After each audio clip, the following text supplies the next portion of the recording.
All right, so I'm going to go ahead and get started here. So I'm going to begin with the first template design that I created last week on Canva. And this design is intended to promote a fictional folk concert hosted by Ball State and held at the local Be Here Now venue in Muncie. And ultimately, I just wanted to convey a really cool tone because, as I mentioned, these are folk artists, and their songs are very, very calm, and have these really peaceful sort of meanings to them. So I wanted to convey that with this poster, and I think I achieved that pretty well. This template that I found was already pretty calm with its color and its layout. I ultimately built upon that by adding the flowers in the center to replace just this kind of boring image that was there before. I also added these lights at the top, because this is supposed to be a concert that's taking place at night, but also I think it kind of just adds to that sort of like cool, calm tone that I was trying to put off there. And ultimately, you kind of said that the biggest issue was that the top right of the page got kind of crowded with this one, with the string lights kind of butting up against that vertical text there hosted by Ball State. And I certainly agree with that. And as you'll see in just a couple minutes here, I made changes, with that advice in mind. But ultimately, I think this turned out pretty well for my first design. I was able to be creative by adding a couple elements. I changed around some of the text a little bit, changed the position, the text fonts themselves, but I think it ended up being pretty good, and I was able to weave in my own creativity to the design that already existed there. I don't need to be selecting stuff there. So then the next design that I made was for a fictional food drive at my church, Union Chapel in Muncie.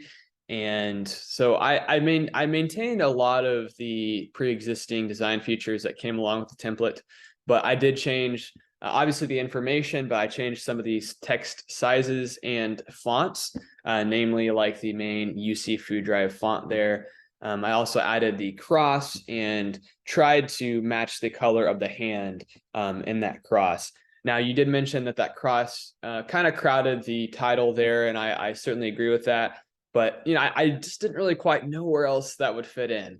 I had kind of tried to put it in this area here to the right of that text, but it just didn't really quite fit in there well. But I think it turned out pretty decently. You have that sort of asymmetrical design. You have a sort of harmonious color palette. So I think it turned out well. But I will say with both of these two designs that I made on Canva from the templates, that it was hard to be creative. It's nice to have templates on Canva, but at the same time, though, I feel like whenever you use those, you have no incentive to be creative. So your creative thought process is kind of stymied a little bit. And that's the thing that I've kind of felt for a while with templates. Sure, they're good to have, sure, they're good to build off of, but at the same time, it's hard to be creative when you already have such a good design laid out in front of you. But I had a pretty seamless experience using Canva to create both of these things. I noticed that some of the better elements required a subscription, but nonetheless, I was able to make it work with just the free basic account with them. So now on the left here is the improvement that I made on the first design on the right. The one on the left, of course, is the one that I made today on Adobe Express. So as I mentioned earlier, I heeded your advice. I changed the position of the lights. I put them in the center of the page, which not only removes that crowded top right corner, but it also highlights the middle flower a little bit and provides a little bit of illumination there. That flower in the center is different. I was not able to find that same sort of group of flowers that I had in Canva, but I will say that Adobe's library, basically in every other aspect except for groups of flowers, was much more vast and diverse. So Adobe Express definitely has a much better library of elements. I was then able to adjust kind of the coloration and the contrast of that flower so that the lights could kind of shine through a little bit there. I then, I added text in both corners there to create kind of a symmetrical design. I created a text shadow on the two headlining texts there. It was very, very easy to do that on Adobe Express. And I tried to match the color of the rows in that text shadow. It was kind of hard to match that, but I think I did fairly well.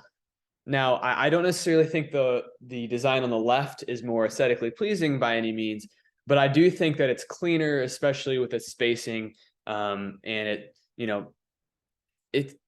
excuse me, it just kind of is more like cohesive. I feel like the one on the right is a little bit more all over the place. I mean, you have like the middle, like I can't quite, like the flowers in the center of that.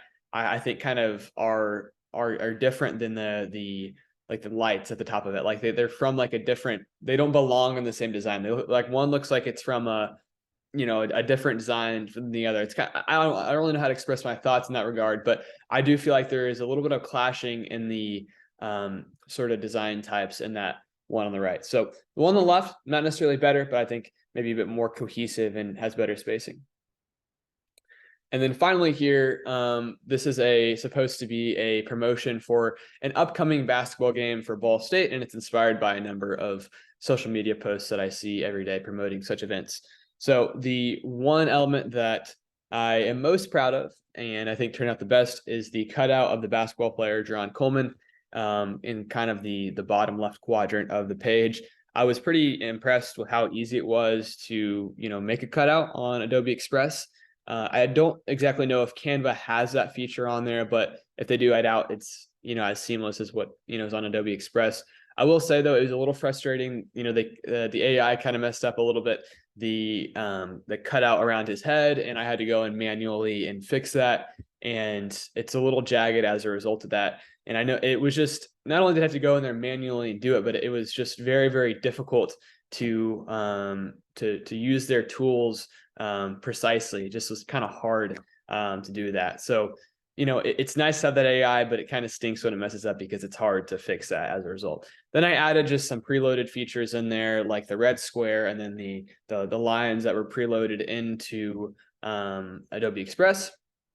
And then I added the team's logos and then the fonts, which I think was actually pretty interesting. They were fonts that were suggested to me via Adobe Express. And I don't think Canva has that function. So Adobe will, based on the content of your design, will suggest fonts. And I think that's a pretty interesting tool to have.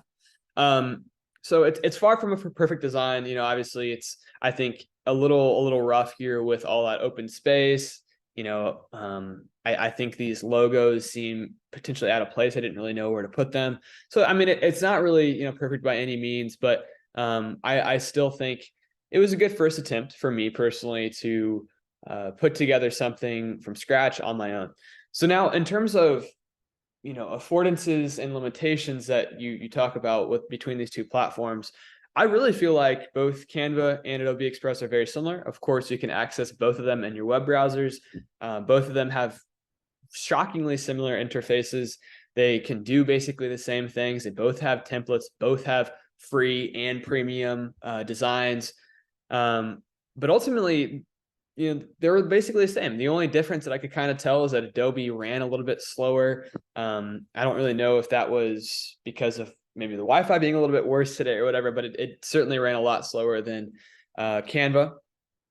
I thought Adobe was maybe slightly more professional looking, with the interface, but it was similar, like once you got into the actual design platform. But the Adobe Express like website prior to getting in that platform maybe looked slightly more professional.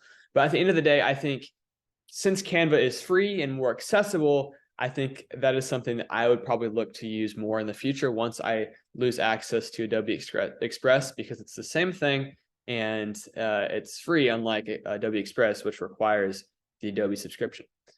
So yeah, that's all I've got. Certainly I'm making progress, but I'm still a rookie. So I'm looking